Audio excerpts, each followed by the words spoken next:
I finally have another tutorial. You can see my reference photo in the corner, but I will change the composition a bit because it's a little heavy at the top, so I will add some clouds and I will also make the path wider on the bottom of the painting just to emphasize the perspective a bit more. So as usually I began with a very vibrant color. I chose orange for this one, just because orange is the complement of green and we have a lot of green in this painting. And I'm slowly building up colors, and the color I'm now putting down isn't the end color. This is still more like the underpainting color, and I won't be doing the alcohol underpainting today because it just won't be needed. Okay, so looseness. It's interesting how many artists, including myself, want looser paintings, and I don't know why this is, but I do find looser paintings more interesting to look at, and they are a lot more fun to paint because you don't really have to worry, you just brush some color on, and if you don't like how it looks, then you just add more color and try to refine it. And what's most interesting is that a lot of the time when you go for a color and you have no idea how it will look, it actually looks good. So don't be afraid of messing things up. Even if you do mess up and end up with a very weird result, like I many times do, you can still add more color on top of it. It doesn't really matter. If you end up with too much pastel, you can just brush it off with a brush, or you can wash it off with water, which is really nice with pastel paper, right? If you're using pastel matte or UArt. So the paper is expensive, and I understand you're afraid of messing things up, but pastels are probably the easiest to fix mistakes, unlike, for example, watercolors. So really, don't be afraid with pastels.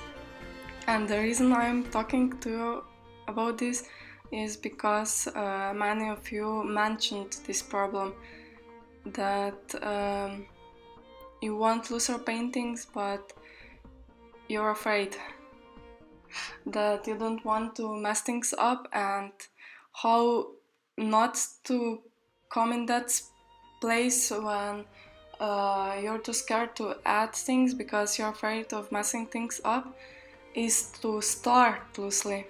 Alright, don't paint details at the start.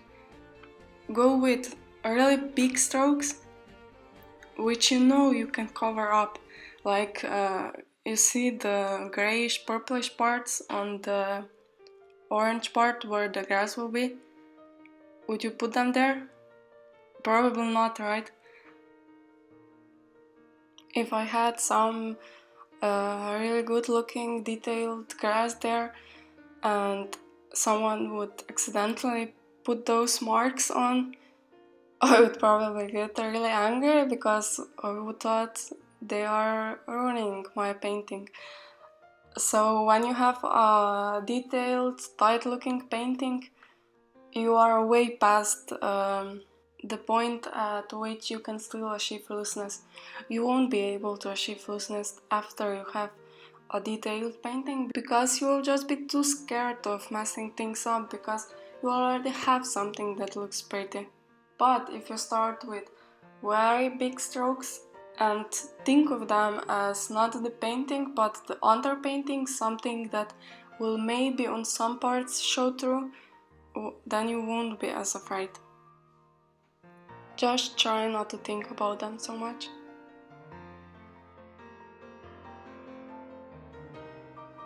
This is why it's so hard for me to make proper tutorials, even though so many of you say you want them, and I really want to help you. But I don't actually know what I'm doing. I'm just putting marks of color down where at that particular moment my hand goes, or I think I want some color there.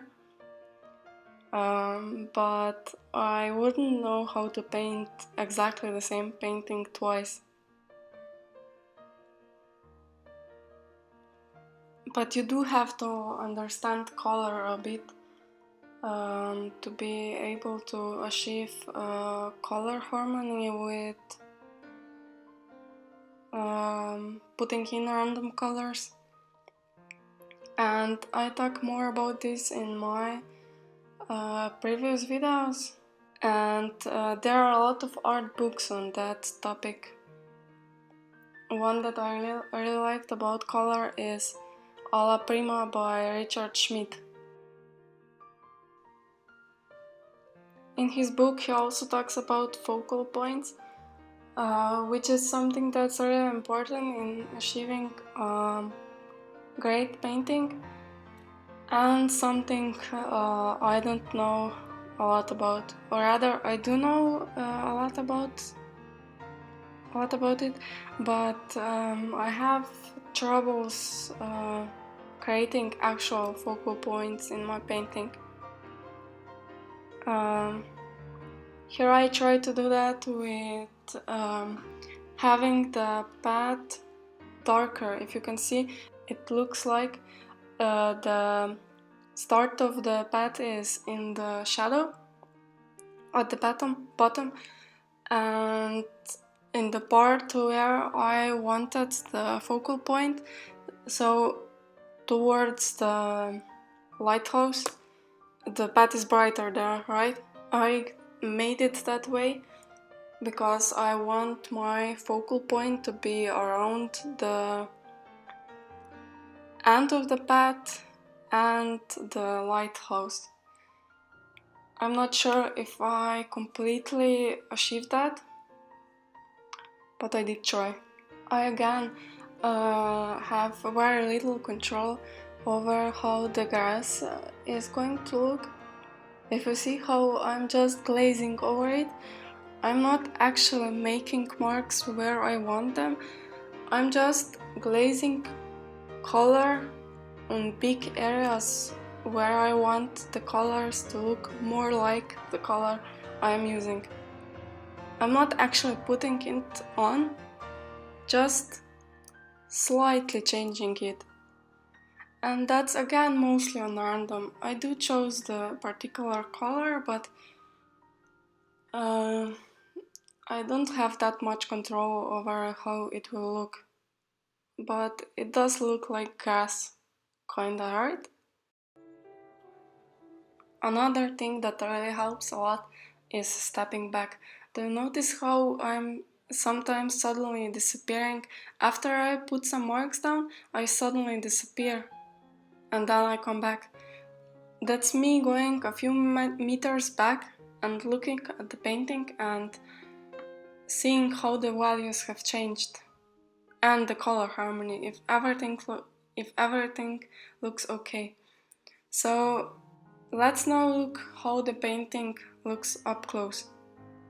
You see how the painting actually looks up close? This part looks very abstract.